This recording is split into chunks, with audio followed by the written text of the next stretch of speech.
Praise the lord. పునరుద్ధానుడైన యేసుక్రీస్తు నామములో మీ అందరికీ నా శుభాభివందనాలు. బాగున్నారా?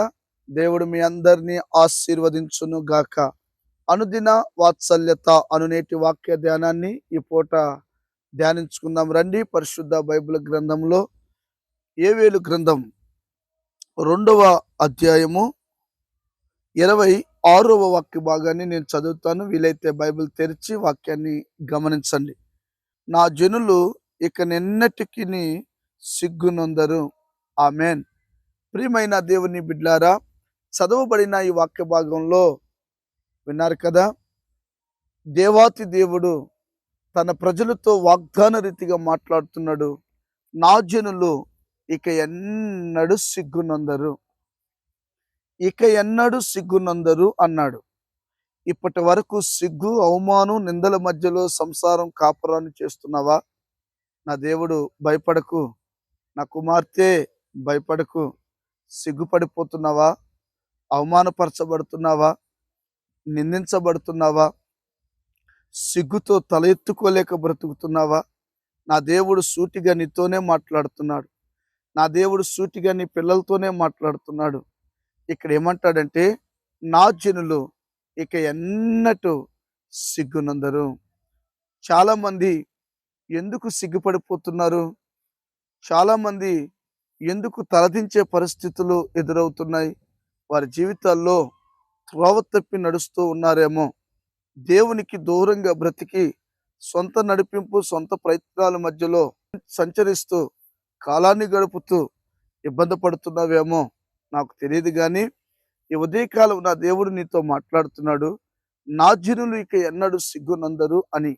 నిజమే బిడ్లారా, సిగ్గుపడకుండా నువ్వు బ్రతకాలని తలగానే నియమించిన దేవుడు అనేకులకు సాక్షిగా బ్రతకాలని నిన్ను పుట్టించాడు, నియమించాడు, నడిపించాలని కోరుకుంటున్నాడు.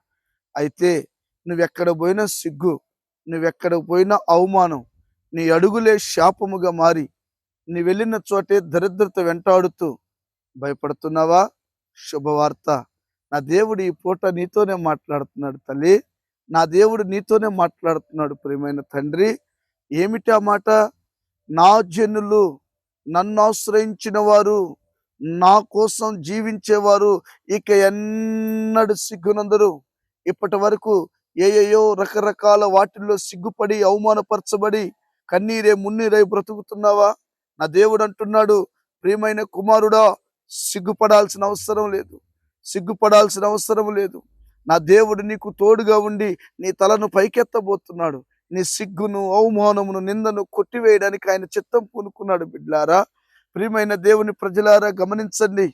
మనందరికి తెలుసు, తండ్రి దగ్గర ఉన్న కుమారుడు ఆహ్లాదకరంగా బ్రతుకుతూ ఉన్నాడు. ఎంతో ఆనందంగా బ్రతికాడు. లోకం, సౌఖ్యం అతన్ని ఆకర్షించింది. తండ్రి దగ్గర నుంచి వెళ్ళిపోయాడు, సన్నిధిలో నుంచి వెళ్ళిపోయాడు, దేవుని యుద్ధ నుండి వెళ్ళిపోయాడు, లోకములో వేశ్యలను కలుసుకున్నాడు. డబ్బంతా ఎంజాయ్మెంట్ ఖర్చు పెట్టాడు, వేశ్యలతో ఖర్చు పెట్టాడు. ఈ రోజున ఈ వాక్యం వింటున్న దేవుని బిడ్డ, ఒకప్పుడు నీవు కూడా సమృద్ధిలో ఉన్నవాడివేగా, ఒకప్పుడు నీవు నీ కుటుంబం కూడా అభివృద్ధి పొందిన కుటుంబమేగా. ఈ రోజున పైకం లేక అల్లాడిపోతున్నావుగా. 10 మందికి అన్నం పెట్టిన వాడివి నీ ఇంట్లోనే అన్నం లేక వేదన పడుతున్నావుగా. వెళ్ళిన చోటెల్లా సిగ్గుతో తలదించుకుంటున్నావుగా. ఎందుకు? నా దేవుణ్ణి విడిచి నువ్వు వెళ్ళిపోయావు, సంఘాన్ని విడిచి వెళ్ళిపోయావు, సహవాసాన్ని విడిచి వెళ్ళిపోయావు. ఇచ్చిన గొప్ప రక్షణను కాపాడుకోవటం చేతకాక దాన్ని పాడు చేసుకున్నావు. త్రప్పిపోయిన కుమారుడు కూడా వేశ్యలతో రకరకాల వాటికి ఆకర్షితుడైపోయి మొత్తము ఎలా మారిపోయాడు తెలుసా? పందులు పట్టు తిని కాలం గడుపుకుందాం అనుకున్నాడు, కడుపు నింపుకుందాం అనుకున్నాడు. కానీ ఎక్కడో అతని మదిలో ఒక ఆలోచన పుట్టుకొని వచ్చింది. నేను ఈ పందులు పట్టు తినే కంటే తిరిగి నా తండ్రి యుద్ధకు వెళితే మేలే కదా, నా తండ్రి యుద్ధకు వెళ్తే నాకు క్షేమం కదా, తిరిగి నా తండ్రి యుద్ధకు వెళ్తే నాకు ఆనందం కదా, ఆయన దగ్గర నాకు సంతోషమే కదా, సమాధానమే కదా, తండ్రి నన్ను ఎప్పుడు ఉన్నత స్థితిలో పెడతాడు కదా. తొందరపడ్డానేమో, ఇక ఈ బ్రతకడం కంటే పశ్చాత్తాపడి నా తండ్రి దగ్గరికి వెళ్తే కూలివాడిలో ఒకడిగన్నా చేర్చుకుంటాడేమోనని ఆశపడి బయలుదేరి తిరిగి వచ్చాడు. ఈ రోజున ఈ వాక్యం వింటున్న దేవుని బిడ్డ, దేవుడు నిన్ను సమృద్ధిగా ఆశీర్వదించాడు ఒకప్పుడు. అవునా కాదా? చాలా మంది పేకాట్లకు అలవాటు పడ్డారు, బెట్టింగ్లకు అలవాటు పడ్డారు, రకరకాల వాటికి అలవాటు పడి ఆ దేవునికి దూరంగా బ్రతుకుతూ లౌక్యం సౌఖ్యాన్ని నేర్చుకొని ఈ రోజున దరిద్రపు స్థితిలో నువ్వు ఉన్నావు. కనీసం నీ పిల్లలకి ఒక జత బట్టలు కొనుక్కోలేని పరిస్థితిలో ఉన్నావు. 3 పిట్ల అన్నం పెట్టలేని పరిస్థితిలో ఉన్నావు. కనీసం వాళ్ళ స్కూల్ ఫీజులు కూడా కట్టలేని దరిద్రపు స్థితిలోకి నువ్వు వెళ్ళిపోయావు. ఎంత పచ్చగా ఉన్న నీవు, ఎంత సంతోషంగా ఉన్న నీవు, ఆహ్లాదకరంగా ఉన్న నీవు ఈ రోజున తలదించే పరిస్థితులు ఏర్పడ్డాయిగా. దేవుడు అంటాడు, భయపడాల్సిన అవసరం లేదు, దిగులు పడాల్సిన అవసరం లేదు. నీ కన్నీళ్ళు ఆయన చూస్తున్నాడు, నీ పశ్చాత్తాపం ఆయన చూస్తున్నాడు, నీ రోదన ఆయన చూస్తున్నాడు. తప్పిపోయావు, ఎక్కడ తప్పిపోయావో తెలుసుకొని పశ్చాత్తాపడి తిరిగి తిన్నగా దేవుని దగ్గరికి వచ్చేయాలి. యేసయ్యకి మహిమ కలుగును గాక. ఆ తప్పిపోయిన కుమారుడు ఏం చేస్తాడో తెలుసా? తిన్నగా తిరిగి మరలా తండ్రి యొద్దకు వచ్చాడు. తండ్రి యొద్దకు వస్తే వస్తూ ఇంటి సమీపంలో రాగానే ఎవరో ఒక కుర్రోడు వస్తున్నట్లు ఇలాగూ చూశాడు. చూస్తే ఆయన ఎవరో కాదు, తన కుమారుడులాగే కనిపించాడు. ఆ నడవలేని స్థితిలో, భయంకరమైన చినిగిపోయిన వస్త్రాలతో, కంపు కొట్టే వస్త్రాలతో, నడవలేని స్థితిలో ఊగుతూ ఊగుతూ నడవలేక అలాగిలాగు ఎన్నో దినాల నుంచి ఆహారం లేనివాడు ఎలా అయిపోతాడు? ఘోరమైన స్థితిలో ఉన్నాడు. తండ్రి గుర్తుపట్టాడు. నా యేసయ్య ఎవరో తెలుసా? నువ్వు ఏ గల్లీలో ఉన్నా గుర్తుపడతాడు, ఏ ప్రాంతంలో ఉన్నా గుర్తుపడతాడు, నువ్వు ఏ స్థితిలో ఉన్నా గుర్తుపడతాడు. ఎదురెళ్ళి కౌగిలించుకొని మెడ మీద ముద్దు పెట్టుకొని ప్రశిష్ట వస్త్రాలు దాసులకు చెప్పి అతనికి వేయించి ఏం చేశాడో తెలుసా? ఉంగరాన్ని తొడిగించి రాజకిరీటాన్ని అతనికి ధరింపచేసి మరలా ఉన్న వారందరికంటే శ్రేష్టమైన ఘనతకు పాత్రుడుగా నా దేవుడు చేశాడు.